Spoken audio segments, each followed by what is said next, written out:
Hello दोस्तों, चलिए आज हम लोग करंट अफेयर्स का एक वीडियो देखते हैं।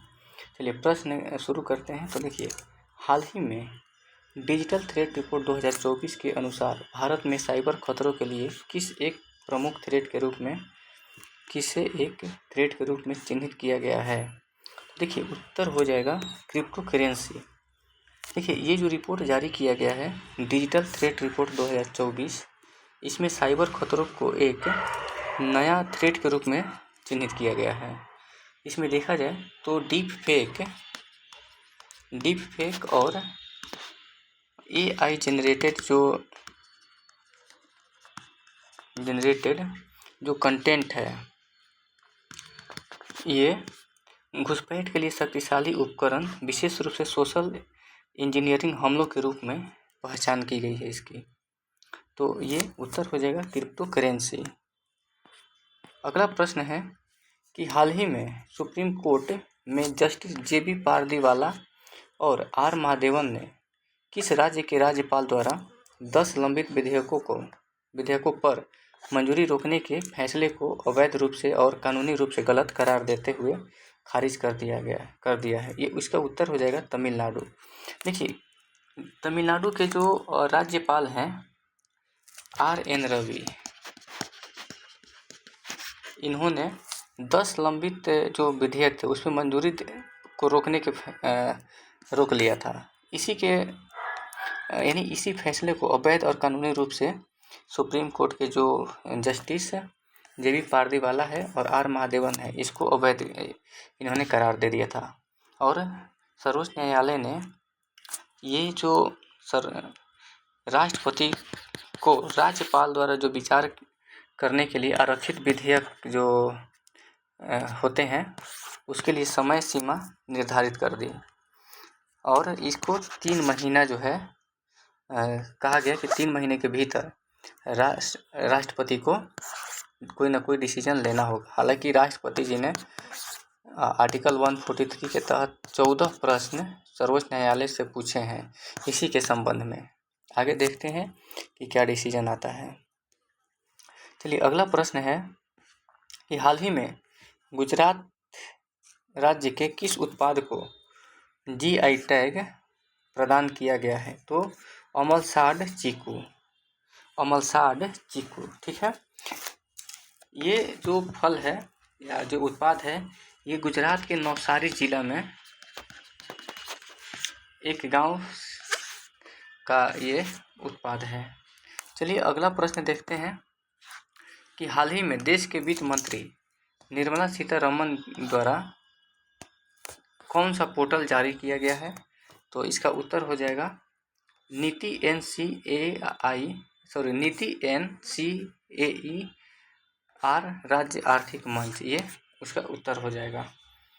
तो सीतारमण जी ने इस पोर्टल को लॉन्च किया है और यह पोर्टल नीति आयोग द्वारा राष्ट्रीय अनुप्रयुक्त आर्थिक अनुसंधान परिषद के सहयोग से विकसित किया गया है और यह 30 वर्षों यानी 1990-91 से 2022-23 से अधिक की अवधि के लिए सामाजिक, आर्थिक और राजकोषीय मापदंडों, शोध रिपोर्टों और शोध पत्रों और राज्य वित्त पर विशेषज्ञ टिप्पणियों पर डेटा का भंडार है, ठीक है। अगला जो प्रश्न है देखते हैं कि हाल ही में भारत के किन राज्यों में सरहुल त्यौहार जो है मनाया गया है। तो ये देखिए झारखंड में भी, छत्तीसगढ़ में भी और उड़ीसा में भी, ये बिहार में भी मनाया जाता है। तो उत्तर जो है सभी हो जाएगा। चलिए अगला प्रश्न है हाल ही में किसे भारतीय रिजर्व बैंक का डिप्टी गवर्नर नियुक्त किया गया है। ये पूनम गुप्ता जी को भारतीय रिजर्व बैंक का डिप्टी गवर्नर नियुक्त किया गया है। तो पूनम जी को, ठीक है, याद रखना है।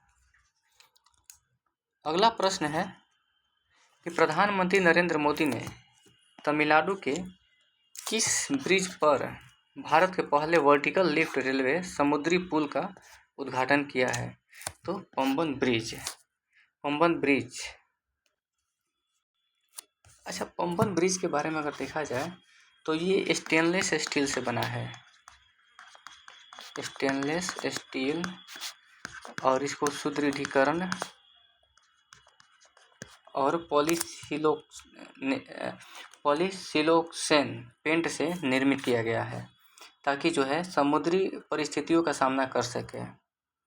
ठीक है, इसमें एक स्वचालित इलेक्ट्रोमैकेनिकल लिफ्ट सिस्टम है जो पुल को 17 मीटर तक ऊपर उठाने में मदद करेगा। 17 मीटर ऊपर उठा सकता है यह, और जिससे जहाज आसानी से गुजर सकेगा। यह वर्ष 1914 के ब्रिटिश युग के पंबन पुल का जगह लेगा और जो पंबन ब्रिज पर स्थित रामेश्वरम को तमिलनाडु की मुख्य भूमि से क्या करेगा, जोड़ेगा।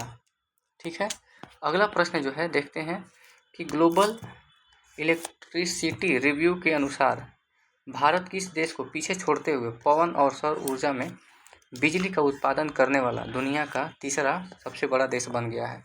तो इसने जर्मनी को पीछे छोड़ा है। ठीक है, अगला प्रश्न देखते हैं कि हाल ही में भारत ने अपने किस पड़ोसी देश के लिए निर्यात के लिए ट्रांसशिपमेंट सुविधा को समाप्त करने की घोषणा की है। तो उत्तर बांग्लादेश हो जाएगा। अगला प्रश्न है कि 2025 में किस अंतरिक्ष एजेंसी ने विश्व के वनों का मानचित्रण के उद्देश्य से बायोमास मिशन को सफलतापूर्वक लॉन्च किया है। यहाँ ओपन के बदले अप्रैल कर दीजिए, अप्रैल 2025 में। ठीक है, तो उत्तर हो जाएगा यूरोपीय अंतरिक्ष एजेंसी। देखिए ये जो है ईएसए जो है यूरोपीय स्पेस एजेंसी द्वारा विश्व के वनों का मानचित्रण तैयार करने के उद्देश्य से बायोमास मिशन लॉन्च किया गया है। इसे सूर्य समकालीन कक्षा में स्थापित किया जाएगा। यह ग्रह के वनों की स्थिति, ठीक है, और उसमें हो रहे परिवर्तनों के बारे में जानकारी प्रदान करेगा, जिससे कार्बन चक्र में वनों की भूमिका के बारे में ज्ञान का विस्तार करने में मदद मिलेगी। ठीक है, आगे देखते हैं। देखिए अगला ये अंतिम प्रश्न है। मैंने 10 प्रश्न जो है प्रतियोगिता दर्पण से लिया था, और फिर हम लोग इसके बाद भी एक वीडियो में और कुछ प्रश्न करेंगे। तब तक के लिए बहुत बहुत धन्यवाद। वीडियो को लाइक और शेयर करें और सब्सक्राइब भी करें।